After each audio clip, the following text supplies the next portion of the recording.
아멘. 자, 우리에게 주시는 하나님 말씀 함께 보겠습니다. 오늘 열왕기하 10장입니다. 우리 열왕기하 10장 구약성경 580페이지에 있습니다.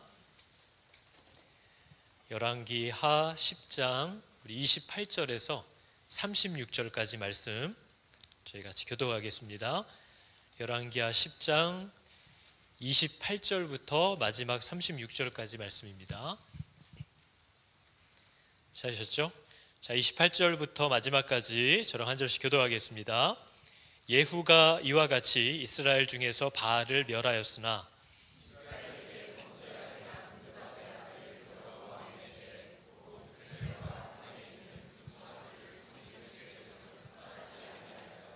여호와께서 예후에게 이르시되 네가 나보기에 정직한 일을 행하되 잘 행하여 내 마음에 있는 대로 아합 집에 다 행하였은즉 네 자손이 이스라엘 왕위를 이어 4대를 지내리라 하시니라.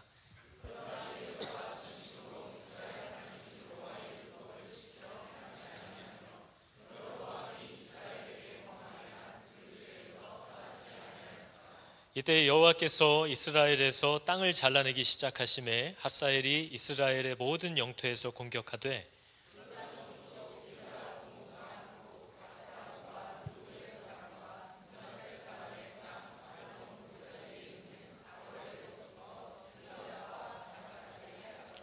예후의 남은 사적과 행한 모든 일과 업적은 이스라엘 왕 역대지략에 기록되지 아니하였느냐.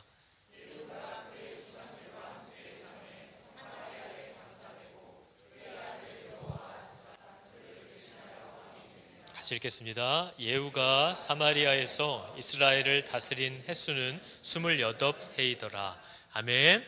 자, 여러분 열왕기하를 계속 보고 있습니다. 저는 가능하면 이 성경에 담겨있는 하나님의 뜻과 정신이 무엇인지를 잘 설명하려고 애를 써야 여러분들이 집에서 따로 말씀을 보실 때에 어떤 단어나 이런 것들에 꽂혀서 혹은 엉뚱한 길로 자기가 생각하는 또 이상한 방향으로 가지 않도록 이 말씀이 뭘 얘기하고 있고 어떤 하나님의 마음이 심정이 담겨 있는지를 좀 이해할 수 있도록 말씀을 나누면 여러분들이 집에서 직접 말씀 앞에 서실 때에 다른 길로 가지 않고 하나님이 여러분 각자에게 주시는 음성들을 보다 정확하게 잘 들을 수 있을 줄로 여러분 믿습니다. 그러니까 여러분 이 설교는 여러분들이 집에서 스스로 말씀 앞에 독대하라고 혼자 하나님 앞에 서라고 하는 것을 돕기 위한 거니까 여러분들도 꼭 그 시간을 마련하여서 말씀 앞에 같이 서시기를 여러분 권면합니다. 여러분 오늘 말씀을 보니까요 계속해서 예레미야서도 그랬고 열왕기서도 그랬고 작년에 열왕기 상도 그랬고요 하나님 편에 섰다가 고통을 당한 사람들의 이야기가 계속 나옵니다. 하나님 편에 섰다가 괴로움을 당하고 끔찍한 일을 당하고 죽임을 당했던 사람들. 근데 어제 오늘 살펴보지만 바알 편에 섰다가 세상 편에 섰다가 또 끔찍한 일을 처참한 마지막을 만나는 일들도 우리 계속 봅니다. 오늘 우리가 읽진 않았지만 우리가 오늘 본문 안에만 봐도 예후가 하나님이 아닌 바알을 섬기는 자들을 다 모아다가 그들을 마치 잘해줄 것처럼 모아다가 완전히 분리시켜버리는 격리시켜버리는 진멸해버리는 모습을 우리가 보는 거죠. 그러니까 우리의 마음은 이거잖아요. 아니 하나님 말씀대로 하나님 뜻대로 살다가도 끔찍한 일을 당하고 또 오늘 보니까 또 나중에 하나님 나타나시면 하나님 말 안 듣고 바알 편에 서고 세상의 편에 서가지고 막 살다가 또 이렇게 혼나고 난 도대체 어느 편에 서야 되냐 이게 사실 우리들의 질문입니다. 하나님을 내 편으로 하고 하나님의 방법과 뜻대로만 살아야 되냐 아니면 세상에서 내가 원하는 대로 내 마음대로 살 수 있다라고 믿고 그렇게 살아갈 거냐 어느 편에 서야 되냐 이걸 결정해야 되는 거죠. 근데 문제는 어느 편을 택하든지 마냥 좋은 게 없어 보여요. 그래서 세상의 편에 붙었다가 하나님께 혼나거나 하나님 편에 붙었다는 이유로 세상에서 박살이 나거나 그러니까 여러분은 어느 편에 서기로 결정을 하셨나요? 여러분은 누구 편에 서서 살기를 결정하셨습니까? 그게 저희들이 가져야 할 내용인 거죠. 성도라고 하는 사람들은 나는 하나님 편에 서서 살기로 했어. 왜냐하면 그게 왜 나에게 복이 되고 내가 왜 그게 좋은지를 설명할 수 있게 된 사람이 성도인 거죠. 나는 이런 일들이 있을 수도 있고 저런 일들이 있을 수 있고 내가 생각지 못했던 결과를 만나기도 하고 억울한 일을 당할 수도 있지만 나는 그래도 하나님 편에 서서 살기로 했어 라는 이유를 갖고 있는 사람이 성도입니다. 여러분은 갖고 계신가요? 그걸 발견하게 되는 일이 우리가 은혜라고 하는 것이고 구원이라고 얘기하는 거죠. 열왕기서를 읽을 때 우리가 항상 생각해야 되는 건요, 열왕기서는 이게 친절한 책은 아닙니다. 오늘도 말씀을 읽으면서 봤지만 예후의 남은 사적과 그가 행한 모든 일과 업적은 이스라엘 왕 역대지략에 기록되지 아니하였느냐. 그러니까 그거 궁금하면 그거 읽어라 이렇게 얘기하는 거예요. 그러니까 열왕기서는 엄밀히 말하면 어떤 왕들이 세운 업적이나 그 당시에 무슨 일이 있었는지에 대한 역사 기록이 목적이 아닙니다. 이스라엘에 있는 많은 왕들이 대를 걸쳐서 다윗과 솔로몬 때 이제 이스라엘이 하나의 왕국이었는데요. 그 뒤로 가면서 분열되기 시작했어요. 남유다와 북이스라엘로 갈라지고 말 끝까지 안 듣다가 바벨론에 끌려갔다가 다시 여호야긴 왕 때 은혜로 바벨론에서 풀려나는 이야기까지 거의 4대에 걸친 이스라엘의 왕들의 이야기를 쭉 적어놓은 겁니다.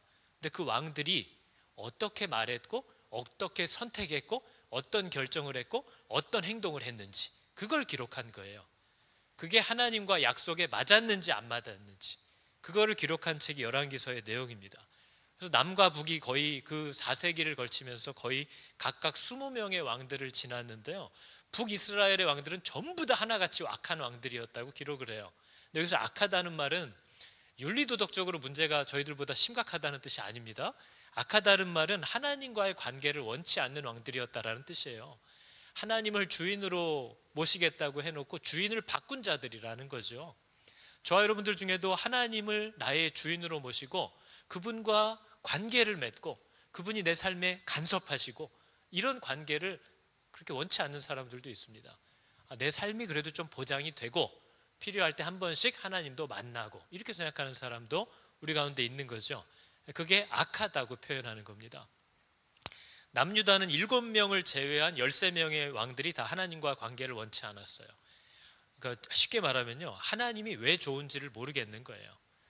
여러분, 우리가 하나님께 왜 순종하지 못하냐면요, 왜 이분 말씀대로 이렇게 하는 게 나한테 유익이 되는지, 나와 내 자녀들에게 복이라고 얘기할 수 있는지 내가 모르겠는 거예요. 그러면 순종하기가 어려운 거죠. 우리가 하나님의 말씀을 듣고도 이렇게 하기가 힘들어요. 왜냐하면 이렇게 했다가는, 하나님 말대로 순종했다가는 이런 게 어려울 것 같고 저런 게 어려울 것 같고 이런 게 힘들어질 것 같고 내 마음이 도저히 행복할 것 같지가 않아. 내가 이런 식으로 순종하면 나는 내 명예 못 살 것 같아.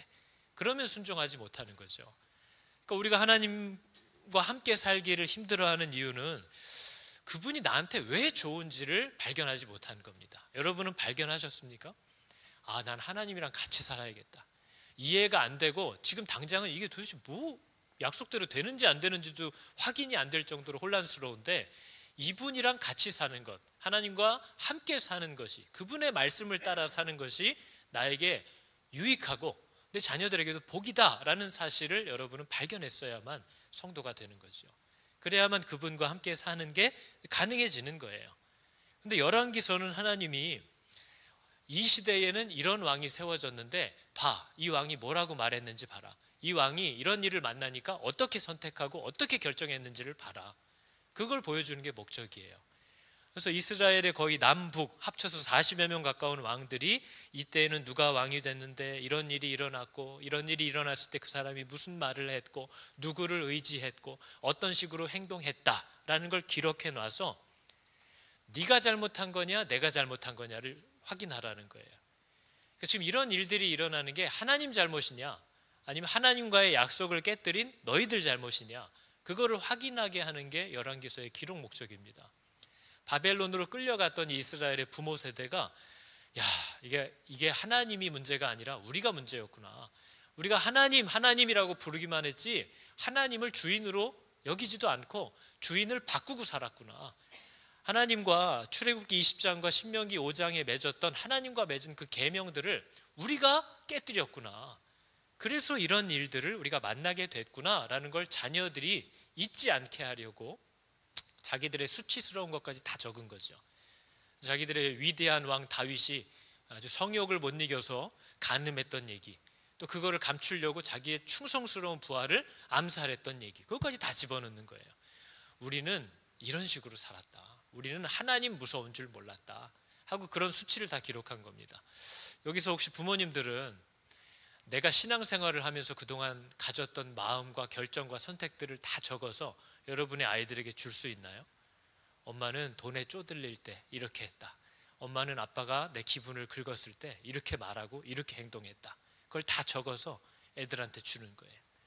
하나님이 내게 부탁한 대로 하지 못했다, 그거를 아이들에게 주면서 우리가 뭐가 문제였는지 너희들은 그 실수를 반복하지 않았으면 좋겠다라는 것을, 그 목적을 위해서 기록한 책이 열왕기서의 내용입니다.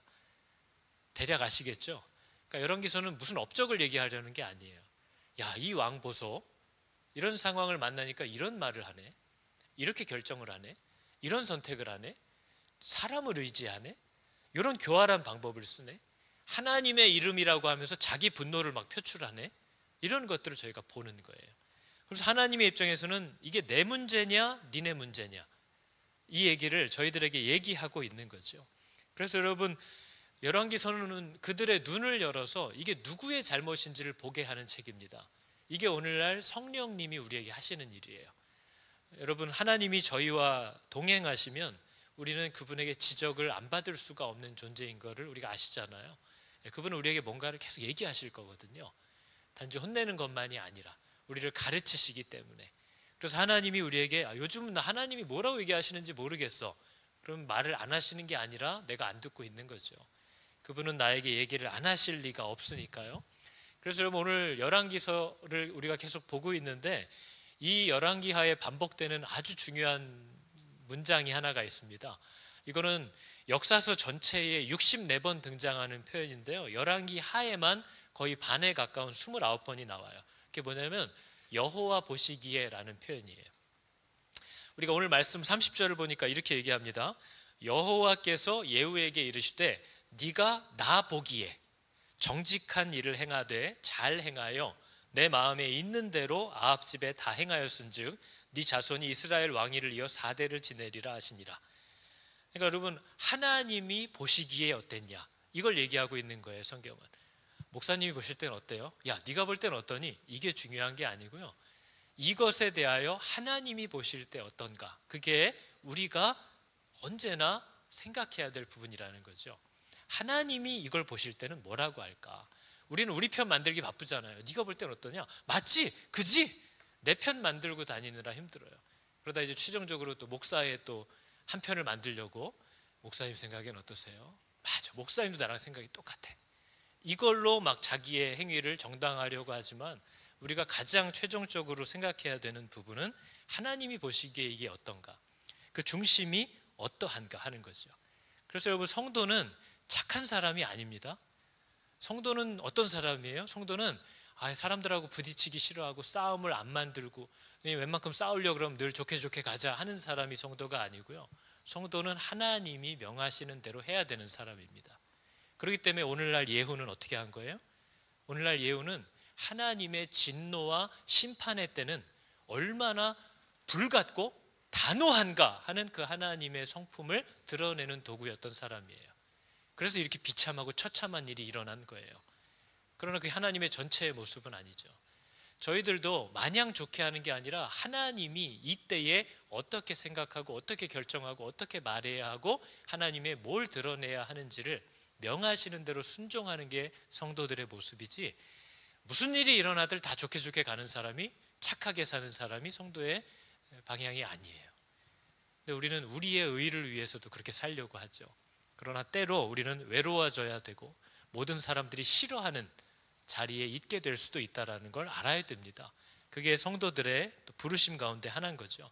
그래서 여호와 보시기에라는 말을 계속 반복합니다. 내가 뭘 그렇게 잘못했냐라는 말을 부부 사이에도 많이 하죠. 부모 자녀 사이에도 많이 해요. 내가 뭘 잘못했어? 근데 하나님은 열왕기서의 특징은 그 왕의 말과 결정과 사건들을 다 기록해요. 그러면서 이때에 이 왕이 다윗의 길로 행했는지 여로보암의 악한 길로 행했는지 그걸 항상 뒤에 기록합니다. 오늘 예후도 보니까 저가 여로보암의 길에서 떠나지 않았다, 이렇게 표현을 하는 거죠. 그게 하나님이 저와 여러분을 보실 때 항상 생각하는 내용이에요. 그러면 아니 왕들이 잘못했으면 왕들만 혼내시지 왜 백성들까지 다 싸잡아서 이렇게 혼내시냐, 이런 생각이 또 읽다 보면 듭니다. 우리도 다 아담을 얘기할 때 항상 그러잖아요. 아담이 선악과를 따먹었는데 왜 우리더러 난리냐, 이렇게 얘기를 하는 거죠. 근데 여러분 사무엘서에 보면 이렇게 얘기합니다. 여호와께서 다시 이스라엘을 향하여 진노하사 그들을 치시려고 다윗을 격동시키사 가서 이스라엘과 유다의 인구를 조사하라 하셨대요. 지금 하나님이 누구한테 화가 난 거예요? 모든 이스라엘을 얘기하는 거예요. 오래 참으셨어요. 오래 기다리셨어요. 근데 이러한 죄가 온 이스라엘에 이미 편만하게 퍼져 있는 거예요. 그러니까 하나님이 그들을 징계하고 때리시기 위해서 하나님이 사람을 들어서 사용하기 시작하는 겁니다. 다윗을 불러서 격동시켰다는 거예요. 그 일을 하게 했다는 거죠. 여러분, 저와 여러분들도 살다 보면 국가의 지도자도 그렇고 교회의 지도자도 그렇고 가정의 리더들도 그렇고요, 저 인간 왜 저러지? 하는 일들을 계속 만납니다. 근데 우리가 기억해야 될 것은 저 사람이 원인이 되어서만 꼭 이런 일이 일어나는 것이 아니라 그 사람은 이 일을 일으키는 원인일 때도 있지만 그 사람은 이 무리가 만들어낸 결과이기도 하다는 거예요. 어떻게 저런 사람이 저런 짓을 하면서 살 수 있냐? 이 무리와 회중이 이미 그렇게 살고 있기 때문에 그 리더도 거기에 민감하다는 거예요. 그래서 우리는 한국교회의 지도자들이 부패하고 있다, 성적으로 문란해지고 있다, 돈을 탐하고 있다라는 건 그 사람의 죄이기도 하면서 오늘날 한국교회 전체가 만들어낸 열매이기도 하다는 거예요. 그래서 그걸 우리는 우리의 죄라고 인식할 수 있는 거죠. 그래서 우리는 이런 일을 만나면 아이 저 인간 때문에 라고 얘기하는 게 아니라 이러한 죄가 이미 우리 가운데 팽만했다라는 사실을 깨닫고 그 자리에 함께 엎드려야 되는 겁니다. 그리고 그 일을 위하여 회개하고 같이 울어야 한다라는 것을 성경은 계속 얘기하는 거죠. 다니엘이 그래서 난 안 그랬는데 하는 거 아니잖아요.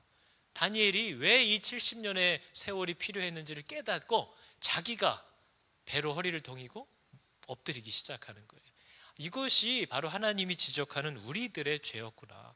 가정에서도 일어나는 일이 있으면 남편 때문에, 아내 때문에, 저놈의 자식 때문에, 우리는 부모 때문에가 아니라 그 일들에 대하여 이 공동체 구성원이 함께 엎드려야 하는 때라는 걸 우리가 알아야 되는 거죠. 그래서 여러분, 우리는 민감한 문제일 수는 있지만요, 우리가 늘 다 분별할 수 있는 게 아니기 때문에 살다가 어려움을 만나고 어떤 사건을 만나면 일단은 엎드려서 돌아보아 내 스스로 회개할 것이 있는가를 찾아야 되는 건 중요한 일입니다. 남의 걸 찾으라는 게 아니고요, 내 거예요. 어려움을 만나면 돌아보아 회개하려고 하고, 또 때로 그런 일이 없다라고 생각되면 살펴보아 내가 이때에 어떻게 행동하기를 주님이 원하시는가를 찾아 순종하기 시작해야 되는 거지, 아니 난 안 그랬는데 쟤 때문에 문제야 하고 비난하라는 것이 아닙니다. 그러니까 하나님이 우리를 기르실 때 보면 언제나 어떤 일이 일어나면 우리 안에 있는 것을 정결케 하기 위함이고, 또 하나님이 부르신 자들이 마땅히 해야 할 역할들이 있기 때문에 그 일들이 허락되고 그 자리에 우리가 있다라는 사실을 우리는 기억해야 되는 거죠. 그래서 여러분, 엉뚱한 대로 화살과 분노와 판단이 나가는 것이 아니라 우리는 이런 하나님의 섭리 가운데 내가 지금 뭘 해야 되는 때인가를 생각하고 회개하고 살펴 순종하려고 하는 이 싸움을 여러분 각자의 자리에서 잘 싸울 수 있기를 여러분 축복합니다. 이게 우리의 부르심 가운데 하나예요. 그래서 성경을 보면 하나님이 우리들을 기억하는 방식은 야, 걔는 참 이뻤어 이런 식으로 기억하는 분이 아닙니다. 걔 진짜 귀여웠는데, 생긴 건 험하지만 속은 참 여렸는데, 이런 식으로 기억하는 분은 아니에요. 걔가 승질은 불 같은데 뒤끝은 없어, 이런 식으로 표현하는 데는 없어요. 하나님이 사람을, 성경이 우리를 평가하는 방법은 언제나 그 사람이 여호와 보시기에 악을 행하여, 혹은 여호와 보시기에 정직히 행하여, 혹은 여호와 보시기에 정직히 행하였으나 안타깝게도 그 조상 다윗 같지는 않았으며, 또 뭐예요? 그가 아버지 요아스가 행한 대로 기특하게 다 행하였지만 안타깝게도 산당은 제거하지 아니하였으니, 이게 하나님이 항상 평가하는 어떤 내용의 모습이에요. 우리가 오늘 읽은 내용도요, 하나님이 예후를 판단하실 때 좀 헷갈리게 나옵니다. 하나님이 예후한테 분명히 네가 나보기에 정직한 일을 행하되 잘 행하여 내 마음에 있는 대로 아합 집에 다 행했다, 이렇게 얘기를 하시고 나서는 오늘 뒤에 31절은 뭐래요? 그러나 아쉬운 게 뭐예요? 예후가 진심으로 전심으로 이스라엘 하나님 여호와의 율법을 지켜 행하지는 않았대요. 그 증거가 뭐냐면 여로보암이 이스라엘에게 범하게 했던 그 원죄가 있는데 그 죄에서 떠나지 않더라는 겁니다. 그러니까 오늘 말씀은 예후라는 사람의 삶의 모양과 했던 행동은 하나님의 명령에 맞게 하는 게 맞았는데 그의 중심은 하나님께 향해 있지 않았다는 뜻이에요. 예후가 겉으로는 하나님을 따르는 것 같아 보였지만 하나님의 진노를 표현하는 일에 적합하게 순종을 해서 그의 행동은 하나님의 명령대로 따르는 것 같아 보였지만 그의 마음과 중심은 전적으로 하나님께 향해 있는 자가 아니라는 겁니다. 근데 여러분, 이게 바로 오늘날 저와 여러분들이 갖고 있는 두려움인 거예요. 모습은 하는 일들이나 행동을 보면 하나님을 따라 사는 자처럼 보일 수 있다는 거예요. 그러나 그의 중심은 그렇지 않다는 거죠. 교회에 오면 맡은 일들을 잘하네요. 성실해요. 뭐 묵상도 올리라고 그러면 또 꼬박꼬박 올려요. 말씀도 읽는 것 같고 기도도 한대요. 근데 여러분, 하나님이 보시고 원하시는 건 이 사람의 마음이 하나님께 전심으로 향하는 거예요. 저는 이제 신방을 갈 때마다 늘 물어보고, 새로 만나는 사람을 보면 물어봐요. 정말 예수 믿으시느냐고 물어봐요. 그 믿음이 자기 신앙의 고백이냐고 물어봅니다. 그러면 여러분, 제가 그런 걸 발견하게 되는 거죠. 아, 사람들이 저 그럼요, 예수 믿어요 라고 얘기를 하는 것에는 진짜 신앙의 고백도 있지만 예수를 믿는다는 게 어떤 것인지를 잘 모르고 자기가 이해하는 대로 나 믿는데요 라고 하는 경우가 많다라는 걸 보는 겁니다. 저 여러분에게 물어보고 싶은 거예요. 여러분은 내가 예수 믿어요, 저 믿어요 라고 얘기한다면 뭘 근거로 난 예수를 믿는다고 얘기하고 계시는 것 같아요? 저희 지금 뭐 증조 할아버지 때부터 몇 대째 우리는 쭉 예수를 믿어왔고요. 가정에 믿는 사람 많고요. 이런 거 아니잖아요. 전 교회를 늘 다니고 아침에 일어나면 기도도 해요. 이런 것도 아니에요. 그렇다면 여러분이 갖고 있는 근거는 뭔가 생각해 보시라는 거죠. 나 예수 믿어요. 뭘 근거로 난 예수 믿는다고 생각하고 계시는 것 같아요? 예수를 믿는다는 건요, 그분을 알게 되었다는 거고, 그분이 믿을 만한 분인 줄도 알았고, 이분과 함께 살아야 한다는 것도 알았고, 그분이 내게 주려고 하는 게 제일 좋은 거라는 것도 알게 된 사람이에요. 그래서 어떤 유혹이 와서 막 마음이 흔들리기도 하지만 이게 복이 아니라 이분이 내게 주려고 하는 게 복이라는 게 정말 발견된 사람이라 그분과 함께 살려고, 그분이 인도하시는 대로 살고, 그분이 주시는 것을 받으려고 하는 마음으로 충만한 사람이에요.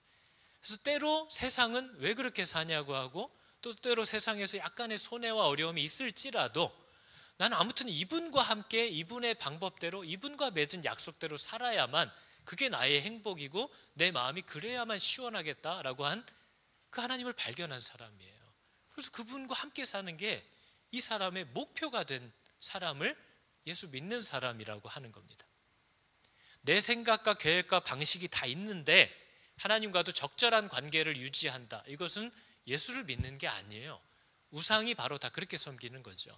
내가 주인이지만 때로 내가 의지할 만한 무언가를 두는 거죠. 그게 우상이에요. 그러나 하나님은 그런 분이 아니에요. 그분이 나의 전부가 되는 겁니다. 그분의 방법대로 사는 게 복인 줄 알게 되는 거예요. 그게 믿는다라는 거예요.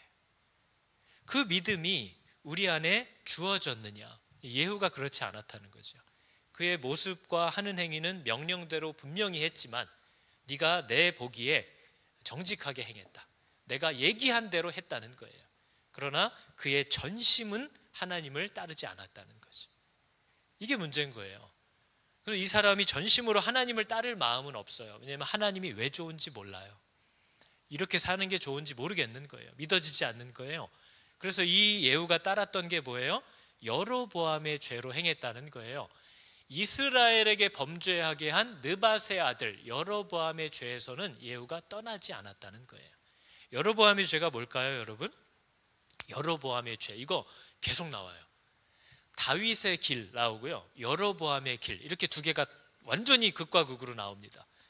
여로보암이 갔던 길은 뭐냐면요, 여로보암, 여러분, 이스라엘이 두 개로 깨질 때 이스라엘 12지파 중에 10지파의 왕이 된 사람이에요.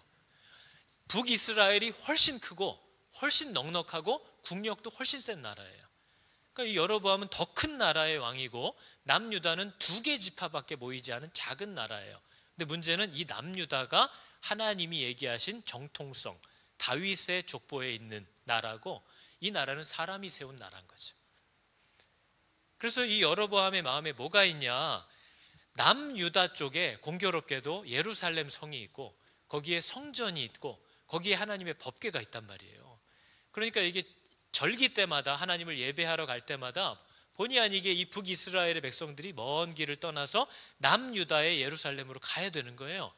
그러다 보니까 이 여로보암의 마음이, 우리나라 백성이 물론 많지만 이 사람들이 남유다를 자꾸 들락날락 거리다 보면 그 나라의 마음을 뺏기지 않을까, 그 르호보암 왕의 편이 되지 않을까, 이게 두려워서, 사람 뺏기는 게 무서워서 자기 북이스라엘에 이게 하나님의, 어떻게 하나님을 섬기는 곳이다 하고 정말 힘있고 부요를 우리에게 줄 것 같은 금송아지를 거기다 만들어 놓고, 거기까지 갈 필요 없어, 하나님이 말씀하신 방법대로 예배할 필요 없어, 여기서 하나님을 예배하면 된다 했던 게 여로보암의 죄입니다.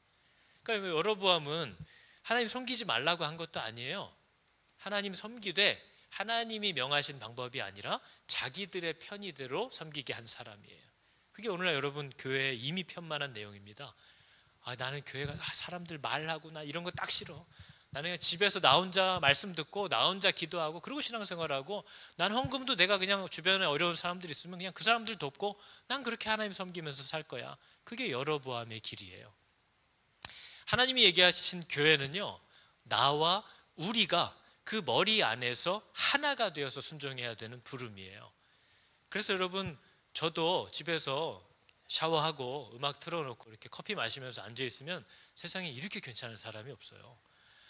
그냥 뭐 뭐든지 다 할 수 있을 것 같고 너무 괜찮아요. 근데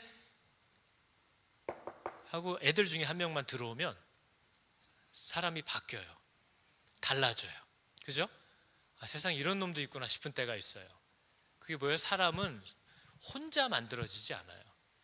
하나님 역시도 교회라는 건 그분의 존재의 특성과 똑같아서 삼위일체처럼 나와 우리가 분리되어 있지 않은 개념이에요. 그게 교회의 정체성이에요. 근데 이런 하나님의 말씀과 부르심을 배우지도 않았고 알아도 싫은 거예요. 그러니까 난 내가 원하는 방식으로 예배하겠다, 난 내가 원하는 방법으로 신앙생활하겠다. 그게 여로보암의 길입니다. 그리고 사람을 뺏기기 싫은 거고, 내가 가진 어떤 기득권을, 이 편리한 거를 놓치고 싶지 않은 죄예요. 그게 여로보암의 죄예요. 그게 우리들의 죄잖아요. 지금보다 생활 수준이 좀 떨어지면서까지 하나님을 쫓아가야 되나? 난 그런 건 싫어. 내가 지금보다도 사람들에게 인정받지 못하는 자리로 가야 되나? 그런 건 싫어. 누구한테 오해받는 일을 내가 꼭 겪어야 되나? 그건 싫어. 그게 여로보암의 길이에요. 하나님이 부르시는 대로 갈 마음이 없어요. 내가 갖고 있는 걸 잃어버리는 게 싫은 거예요. 그게 여로보암의 길입니다. 그게 여러분 엄청난 죄를 지은 것 같죠? 그러지 않아요. 우리가 지금 다 갖고 있는 그 죄를 얘기하는 거예요. 여로보암 이상한 사람 아니에요. 여로보암이 지혜와 분별의 왕이라고 우리가 얘기하는 솔로몬 왕이 아주 칭찬하고 인정했던 사람이 여로보암이에요. 여로보암을 솔로몬이 뭐라고 했어요? 이 사람 여로보암은 큰 용사라. 솔로몬이 이 청년의 부지런함을 보고 세워 요셉 족속의 일을 감독하게 하였다. 솔로몬이 보기에도 이 사람은 굉장히 담대하고 결단력 있고 능력 있고 성실한 사람이에요. 교회 안에도 그런 분들 많아요. 근데 문제는 뭐예요? 신앙이 없는 거죠. 아무리 하나님의 말씀인 건 좀 알지만 그래도 이렇게 하다 보면 사람들의 마음을 뺏기는 거, 누가 나를 어떻게 볼까, 이거를 넘어가지 못하는 사람, 그게 여로보암 같은 사람이에요. 그래서 교회에서도 보면 신앙은 없는데 일 잘하는 분들이 있어요. 일당백인 분들이 있어요. 아주 사람들 잘 돌보는 사람이 있어요. 그러나 그런 사람들이 교회를 무너뜨리고 다니는 게 가능하다는 거예요. 그게 여로보암의 길들이거든요. 그러나 하나님이 찾으시는 사람은 뭐예요? 하나님께 순종하는 사람이에요. 하나님께 듣고 그분과 함께 걷는 사람이에요. 그게 하나님이 찾으시는 유일한 일꾼의 조건이라는 거죠. 여로보암 되게 좋은 사람이에요. 우리 교회 안에도 좋은 사람들 많아요. 능력 있는 사람들 많아요. 성실한 사람들 많아요. 근데 하나님이 찾으시는 건 뭐예요? 여호와 보시기에 이 사람이 하나님을 어떻게 생각하느냐 하는 거예요. 하나님이 그 사람의 전부냐 아니냐를 하나님은 물으시는 거예요. 그분이 아니라고 하면 멈출 수 있는지, 그분이 맞다고 하면 아닌 것 같아도 갈 수 있는지, 그걸 묻는 거예요. 그게 성도의 모습이라고 얘기하는 거죠. 그러니까 여로보암이 이렇게 훌륭했는데 왜 악한 왕이 되었냐면 사람들을 뺏길까봐 잃을까봐 두려워했다는 거죠. 여러분, 이게 쉬운 문제가 아닙니다. 제가 우리 교회에서도 만약에 여기 목자들 막 18명 앞에다 세워놓고 여러분 우리가 은사대로 섬겨야죠, 효율적으로 가야죠, 여러분이 볼 때 아주 나 이 사람하고 같이 목장을 하고 싶다 하는 쪽으로 붙으십시오, 이렇게 하면 어떻게 될 거예요? 그럼 되게 좋겠죠? 좋은 사람한테 받을 수 있으니까. 근데 어떤 사람한테는 가고 어떤 사람한테는 안 갈 거 아니에요. 아, 교회가 뭐 이런 사람 무슨 인기 투표하는 데냐, 또 난리가 날 수 있겠죠. 그러니까 사람 마음이 다 그렇다는 거예요. 우리 안에 있는 죄가 뭐예요? 내가 가진 부유함을 여기에서 더 놓칠까 봐. 그래서 헌금 생활도 못하는 거잖아요. 그래서 여러분, 저는 가끔 얘기하는 거죠. 헌금하는 것 때문에 삶이 어려운데 내가 헌금 생활하는 게 이게 너무 쪼들리는데, 이 헌금할 돈으로 내가 지금 조금만 우리를 가정을 위해서 쓰면 좀 넉넉하게 살 것 같은데, 그렇다면 저는 그렇게 살아보시라고 얘기합니다. 그렇게 살아보세요. 내가 헌금하는 것 때문에 가정이 어려운 것 같으면 그렇게 한번 해보세요. 근데 사람은 절대로 자기가 가진 것에 만족을 느끼지 못합니다. 결국은 다시 그 헌금을 다 자기의 가정을 위해서 사용해도 돈에 쪼들리는 건 매한가지라는 걸 발견하게 될 거예요. 시간을 다 하나님께, 교회에 썼던 시간 다 끌어다가 다시 내 삶과 내 가족과 내 커리어를 위해 쓴다 해도 여러분은 시간에 쫓기게 될 거예요. 그 시간에 불평을 하게 될 거예요. 그래서 사람은 어떤 것이 나에게 복된가를 판단하고 붙잡고 우선순위로 두는 거지, 그게 있어야만 복이 되고 없으면 쪼들리는 거 아니에요. 그래서 궁금하면 해보세요. 사람은 자기가 가진 거에 만족하지 못합니다. 내가 결혼을 못해서 삶이 어려운 것 같죠? 결혼해보세요. 내가 결혼해서 삶이 힘든 것 같죠? 결혼 안 해보세요. 똑같아요. 그래서 그건 뭐 때문에가 아닙니다. 우리의 문제는 언제나 하나님이 우리에게 주려고 하는 걸 받지 않기 때문에, 거절하기 때문에, 그분이 명하신 대로 가지 않기 때문에 겪는 갈급함이고 기갈이지, 그걸 해서 안 해서 일어나는 결과가 아니라는 거죠. 그러니까 하나님의 나라는요, 교회는요, 가정은요, 그분에게 순종함으로 부유해지고 건강해지는 거지 뭐가 있고 없고에 의해서 바뀌는 게 아니에요.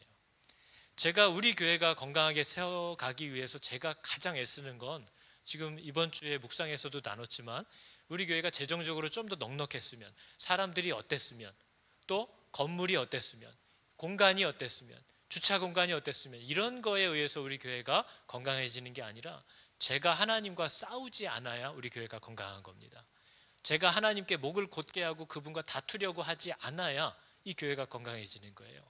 여러분들의 가진 재능과 물질로 이 교회가 서가는 게 아니라 여러분들이 있는 자리에서 하나님께 대들지 않고 하나님과 다투려고 하지 않고 그분과 화목하려고 할 때 이 교회는 건강해지는 거예요.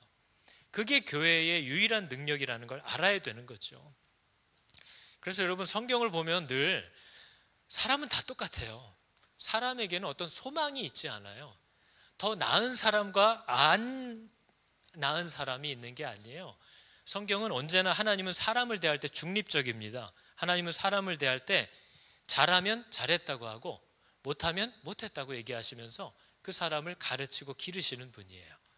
하나님은 우리를 기르시는 분이에요.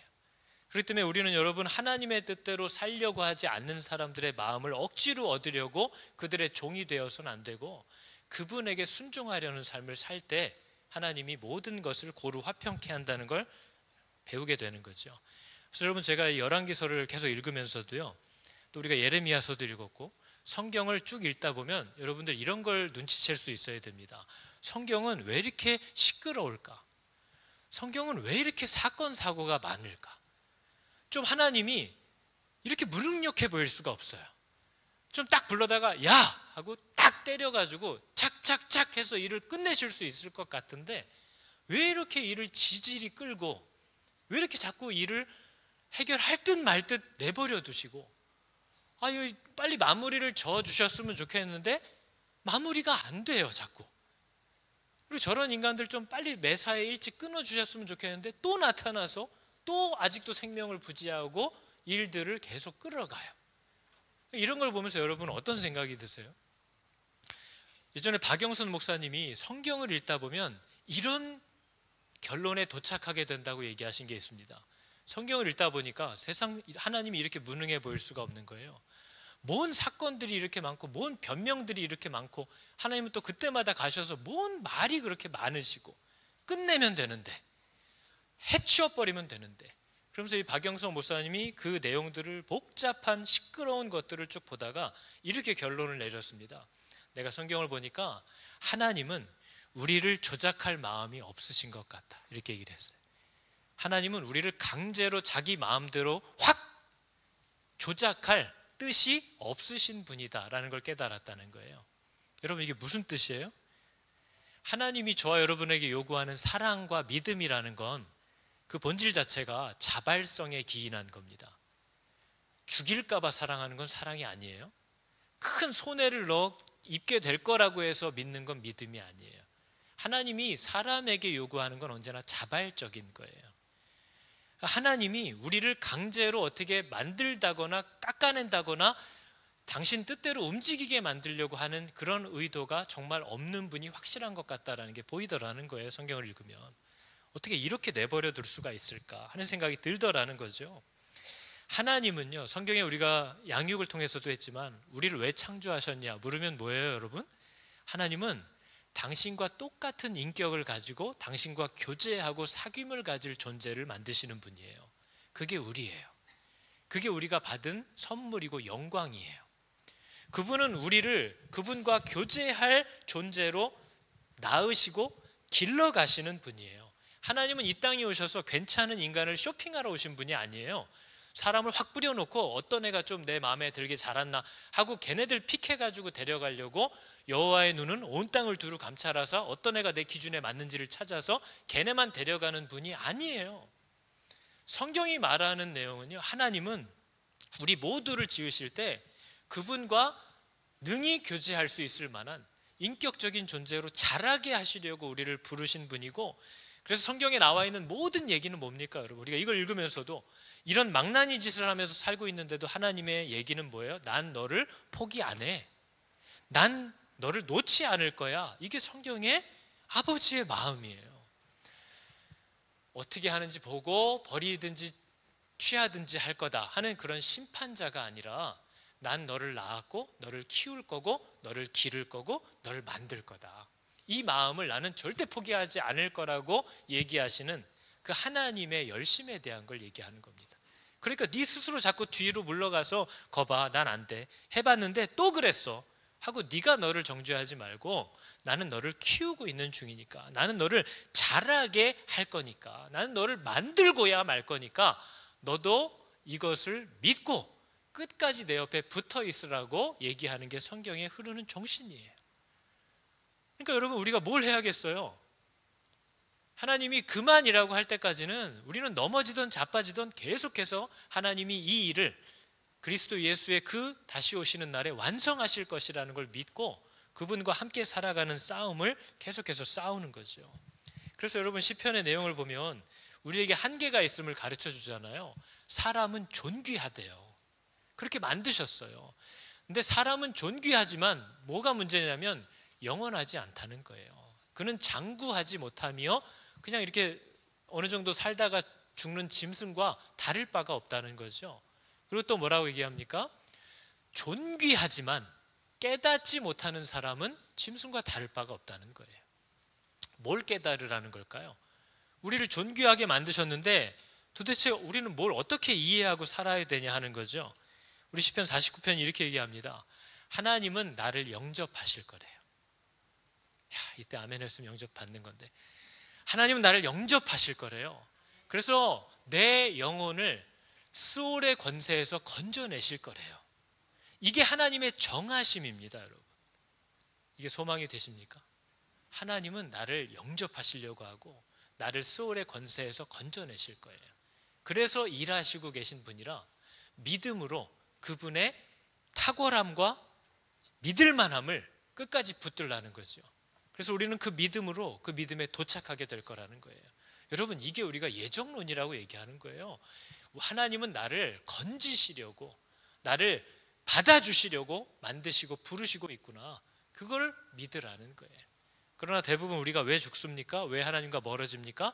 안 돼, 못해, 어떻게 저렇게 해 하고 믿음을 거기에 주지 않는다는 거죠. 그러나 하나님은 우리를 부르고 얻으시려는 분이에요. 그분은 우리를 끝까지 살게 할 거고 붙잡아 낼 거라고 얘기하고 있어요. 그걸 믿음으로 받으라는 겁니다. 그럼 그 사람은 그분의 손 안에서 안전하다는 거죠. 여러분, 이게 놀라운 은혜입니다. 그래서 성경이 말하는 보통 지혜라고 얘기하는 건 대부분 듣는 것과 관련된 단어예요. 지혜. 뭘 듣는 거예요? 하나님께 듣는 거예요. 솔로몬이 1000번제를 드리고 하나님 내게 지혜로운 마음을 주사 이렇게 부탁하잖아요. 지혜로운 마음이 듣는 마음이라는 뜻이에요. 그래서 마틴 루터는 이거를 순종하는 마음을 주사 이렇게 번역해 놨어요. 하나님께 듣고 따르려고 하는 게 지혜라는 거예요. 그래서 다니엘과 세 친구가 그 사람들의, 이 사람의 지혜가 그 일반 어떤 소년보다도 탁월하다고 얘기한 거예요. 왜냐하면 이 친구들은 주인에게 듣고 순종하려는 친구들이었기 때문에 세상의 지혜와 달라요. 이 우주 만물의 섭리를 이해하는 지혜와 세상은 보지 못하는 영적인 것들을 이해하는 지혜가 이들에게 있다는 거죠. 그게 하나님이 사람에게 요구하는 진짜 지혜예요. 여러분, 지혜로운 사람을 만나시기를 축복합니다. 지혜로운 남편들을 만나길 축복합니다. 지혜로운 아내들을 만나길 축복합니다. 이렇게 현찮은 대답은 세상 정말 처음 들어보는 거죠. 아무나 만나시길 바랍니다. 뭐 주는 대로 다 받으시기 바랍니다. 지혜로운 사람은 하나님께 듣고 순종하려는 사람이에요.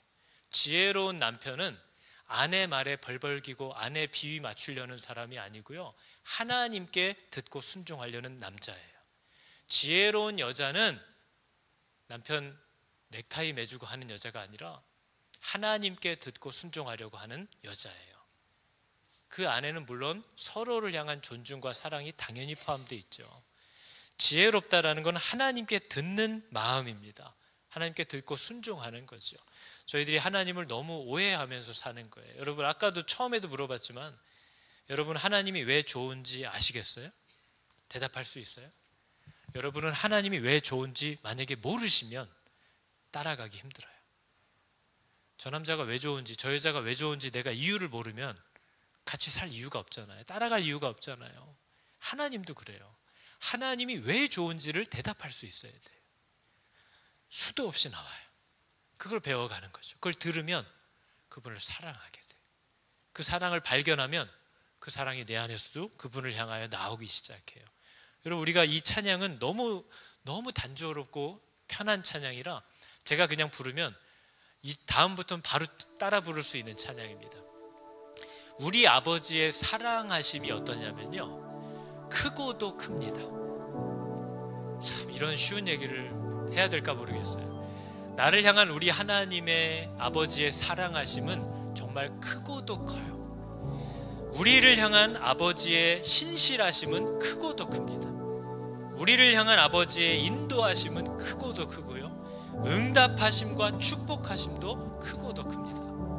이거를 알아갈수록 우리는 하나님을 사랑하게 돼요. 여러분, 우리가 사람을 사랑하는 것도 그렇잖아요. 처음엔 제 관심도 없었어요. 처음엔 마음도 없었어요. 근데 걔랑 시간을 보내면서 하나 둘 뭔가를 경험하니까 그 사람을 향한 사랑이 생기기 시작할 때가 있어요. 제가 늘 청년들한테 얘기했지만 백마탄 왕자는 멀리서 오는 게 아니라고 책에서 얘기했잖아요. 옆에 있던 그 한심해 보이던 애가 오늘 갑자기 말 위로 쑥 올라간다니까요. 그리고 지가 갑자기 좋대요. 경험으로 알아가기 시작해. 근데 눈에 보이지 않는 하나님이 나를 어떻게 사랑하고 나에게 뭐라고 말씀하시는지를 보게 하시는 것이 성령입니다. 그래서 성령을 주시는 거예요. 3D 안경을 안 끼고 텔레비를 보면 겹쳐서 보여서 막 어지러워요. 근데 3D 안경을 끼면 그게 뭔지 보여요. 성령을 받지 않고는 하나님의 마음과 심정을 이해할 수가 없어요. 그래서 성령을 주시는 거예요. 그래서 돈 받고 안 주시고 선물로 주시는 거예요. 이분을 받으면 네가 나를 알게 되고 내가 뭘 하려고 하는지도 알게 되고 내가 어떤 존재인지를 깨닫게 될 거라는 거예요. 예수 그리스도를 주인으로 영접하고 그 앞에 굴복하는 사람마다 하나님은 성령을 선물로 주시는 거죠. 그럼 하나님을 알아가기 시작합니다. 여러분, 이 가사의 고백처럼 내 아버지의 사랑은 정말 크고도 크다. 이 고백이 우리의 고백이 되기를 여러분 축복합니다. 한번 해볼까요? 우리 아버지의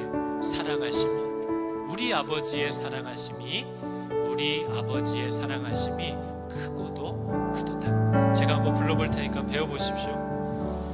우리 아버지의 사랑하심이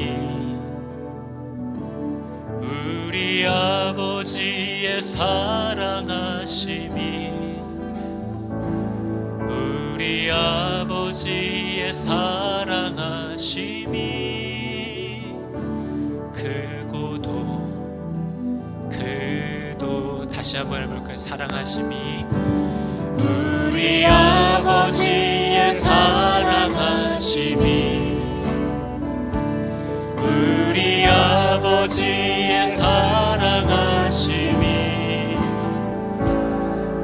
우리 아버지의 사랑하심이 크고도 우리 아버지의 신실하심 우리 아버지의 신실하심이 우리 아버지의 신실하심이 우리 아버지의 신실하심이 크고도 우리 아버지의 인도하심 우리 아버지의 인도하심이 우리 아버지의 인도하심이 우리 아버지의 인도하심이 크고도 응답하심이 우리 아버지의 응답하심이 우리 아버지의 응답하심이 우리 아버지의 응답하심이 크고도 축복하심이 우리 아버지의 축복하심이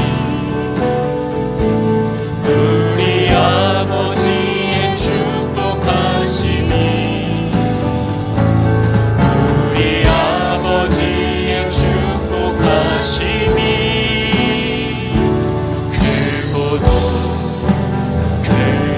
다시 한번 사랑하심이 우리 아버지의 사랑하심이 우리 아버지의 사랑하심이 우리 아버지의 사랑하심이 크고도 크도다. 우리 아버지의 사랑하심이 우리 아버지의 사랑하심이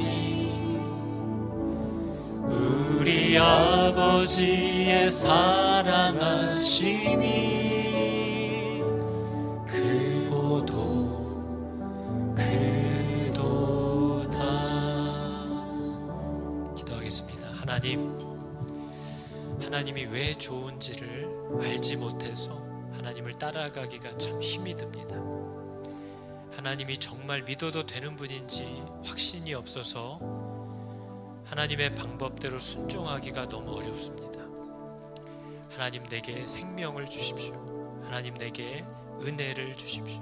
하나님 내게 구원을 주셔서 나로 하여금 하나님이 왜 신뢰할 만한지를 발견케 하여 주시고 왜 하나님이 나에게 좋은지를 발견케 하여 주셔서 나를 기르시는 하나님. 인생은 배우는 시간인 줄, 인생은 깨닫는 시간인 줄, 인생은 하나님이 나를 기르는 자라게 하시는 시간인 줄을 깨닫고 두려움이 없이 하나님 앞에 뒹굴고 묻고 행동하면서 하나님 이거 맞나요? 하나님 이거 맞지요? 하나님 이렇게 하면 좋은가요? 정말 어린아이와 같이 하나님 손 잡고 배울 때마다, 하나님의 말씀이 들리워질 때마다 자발적으로 기쁨으로 즐겨 순종하며 하나님과 걷기 시작하는 그런 복된 생명이 있는 자들이 다 되게 하여 주시옵소서. 어느 편에 설 거냐고 묻는 세상 앞에서 당연히 하나님과 함께 살죠 라고 얘기할 수 있는, 이분이 왜 좋은지를 내 자녀들에게도 부모에게도 친구들에게도 부부간에도 담대하게 말할 수 있는 진짜 그 이유를 찾은 자가 하나님 되게 하여 주시옵소서. 하나님이 나를 버리려고 부른 것이 아니라 나를 지으셔서 하나님과 교제할 수 있는 장성한 분량의 자녀로 기르시려고 나를 부르신 줄 알았습니다. 하나님, 이 큰 은혜를 어떻게 해야 될까요? 한 일이 없이, 순종한 것도 없이, 하나님이 원하시는 수준의 지혜도 없이 하나님의 택하심과 부르심을 받고 창조되어서 하나님의 장성한 분량으로 키워주시는 하나님의 은혜 안에 있는 줄을 내가 알고 온 힘을 다하여 나도 그 손 붙잡고 따라가기를 결단하오니 주여 우리를 받아주시옵소서. 여호와는 내게 복을 주시고 너를 지키시기를 원하며 여호와는 그의 얼굴을 비추사 은혜 베푸시기를 원하며 여호와는 그 얼굴을 너희에게로 향하여 드사 평강 주시기를 원하노라. 아멘.